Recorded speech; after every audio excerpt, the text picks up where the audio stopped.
don't force them to go back to tell them, oh, Vumuliana, you know, it's marriage life. No, it's not.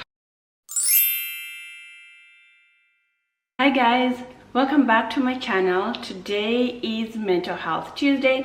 In this channel I focus on mental health, financial health, and a little bit of my lifestyle. On Tuesdays I do mental health. On Friday I do financial health. If you're new here, please go ahead and be part of the family and subscribe. If you're a returning subscriber, welcome back to my channel and thank you so much for your support. Keep coming back for more. So today I'm going to talk about gender-based violence. In Africa, in Kenya per se, they refer to what we refer here in the States as domestic violence is mostly known as a gender-based violence. They do use domestic violence, but rarely. So gender-based violence is the topic for today. It is sad that we still, in this day and era, we still talk about gender-based violence. The reason I'm talking about gender-based violence is at this point, I was planning to discuss it, but not at this point, at this, you know, early on in my mental health discussion topics. The reason I'm talking about this gender-based violence now is because of the recent events that have happened in Kenya that has everybody talking about it internationally, nationally and internationally. And this is sad. Agnes Tirop, a long-distance runner, an international long-distance runner, was killed by her husband. She was found dead in her home with stab wounds. And she was killed by her lover, her husband. I was looking at the Daily-based newspaper, and it says that Agnes was planning on divorcing her husband on fears that he was going to kill her, but unfortunately it was too late. She died before she actually made a choice and moved on. And it's really sad that we keep on seeing a lot of partners, a lot of intimate partners, a lot of domestic partners killing each other, hurting each other, emotionally abusing each other. So that's why I'm here today, to talk about gender-based violence, to talk to you, to help us understand how we can prevent or we can get away from domestic violent houses, homes, or situations. So like I said, Agnes was planning to leave her husband, to divorce her husband, but she did it a little too late, and now she is dead. She just got buried, and it's so sad. She was accomplished. She was a long distance international, known internationally, and you know, it's not like people tend to believe that domestic violence or gender-based violence affects people who are low class, middle to low class. But as you can see, she was an internationally known woman who was a long distance runner. So the first things we have, I have notes here as usual, we have to know the signs of, you know, gender-based violence. We have this idea, these beliefs that gender-based violence or domestic violence usually is only physical. A lot of people think when you say domestic violence or gender-based violence, the immediate thing that gets to their mind is physical abuse. And some people are in like very abusive relationships, and they don't believe they're in abusive relationship. They think that the ones, their friends, their families who are being physically abused are the ones that are in like a domestic violent or a gender-based violence relationship. But no, gender-based violence can be sexual, physical, mental, economic. And with mental, which is the most popular one, I think, next to physical, is usually emotional abuse. So people who are, is your partner emotionally abusing you, are they doing things that make you doubt yourself, make you feel like you're not enough for them? And some of the things that these emotionally abusive partners do include things like making you feel like you cannot move on, you cannot live on your own without them. They make you feel like, you know, they did you a favor by getting in a relationship with you, by marrying you. They make you feel like you are not worthy. They make you have doubts of what you are capable of doing.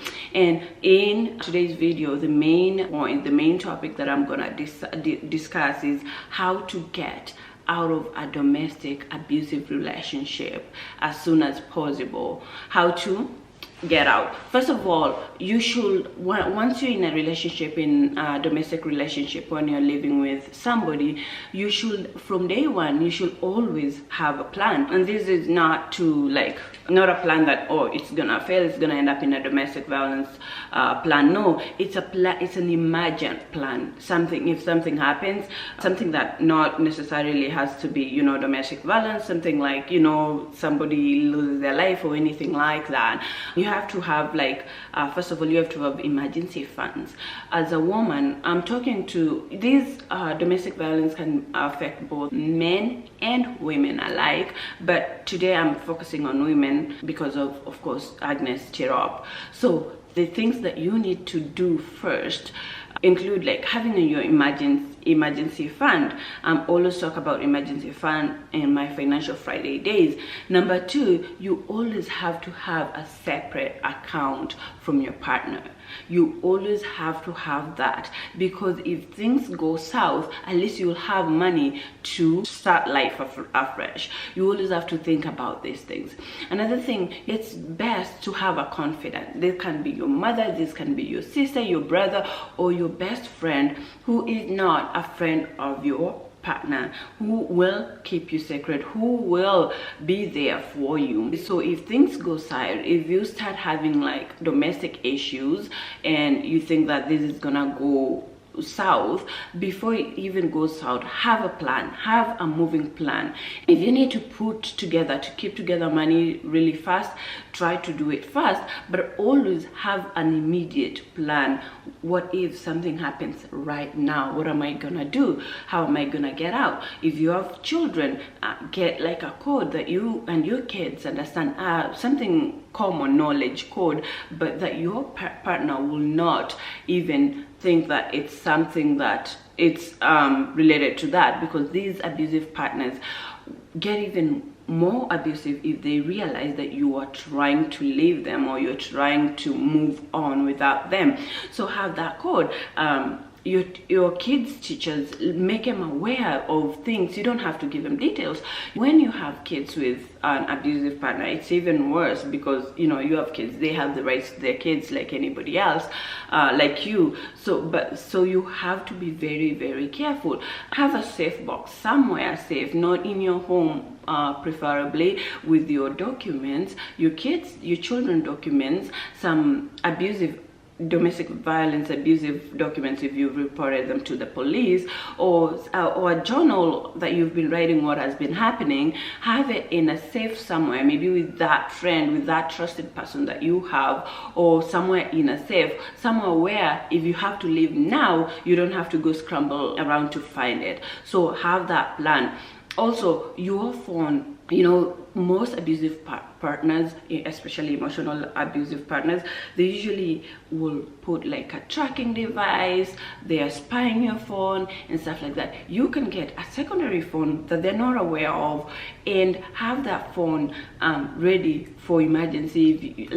You can even have a flip phone where you can text somebody quick, hey, it's time, or come pick me up, or you know something has happened, or you can call the police if need be, if they have your phone. Rehearse on how you can leave immediately you are in danger. If there's a room in a house where you can go and lock it, be in there. If there is an exit, you know, calculate these things. If somebody starts being abusive and you want to give yourself time to leave, and when they get abusive, you have a plan, you have a plan B. Also, your friend, your confidant, or somebody else, tell them, you know, sometimes, you know, if things get worse, I might need shelter for 1 or 2 days or for a couple months before I get into my food. I'm not there yet, but I might need. just make him aware and tell him the situation, that confident of you. As always have somebody who you can run to when things go south.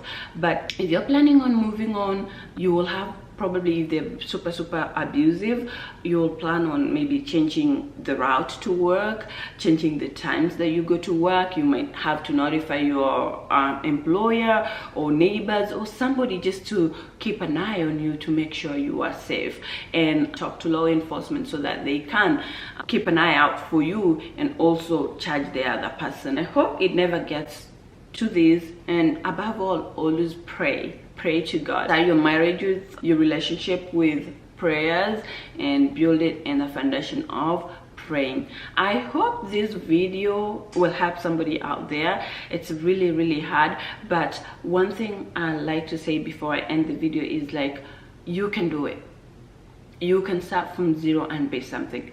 Anybody can do it. It might be hard, it might seem impossible at this point in time, or you might feel like, oh, I'm pregnant, or I have a child, I don't work. You might feel that you're stuck. No, you're not stuck. You can do it. You can start somewhere. There's so many resources out there that can help you. Start looking for those resources. Look at them. But when you sense or feel, when your gut tells you that this is gonna be a deadly situation or a very violent situation, leave now. Don't worry about where your next meal is gonna come from, because you'll get your next meal. Thank you so much for joining me. I do hope that Agnes rests in peace and that the justice is done to the perpetrator. Thank you for joining me. I'll see you again here on Friday and randomly to show you my lifestyle. It was a really sad situation, and I hate that we keep talking about this, but you know, we have to protect ourselves and our kids. And for parents out there, I should have mentioned that if your child comes home from an abusive relationship, don't force them to go back to tell them, oh, Vumuliana, you know, it's marriage life. No, it's not. You'd rather have your kid well and alive than have a corpse come to your home. Thank you so much, and shout out to my sister Maureen, who always is doing missions on gender-based violence. Her and her team are doing such a great job. I love you all. Thank you. Bye.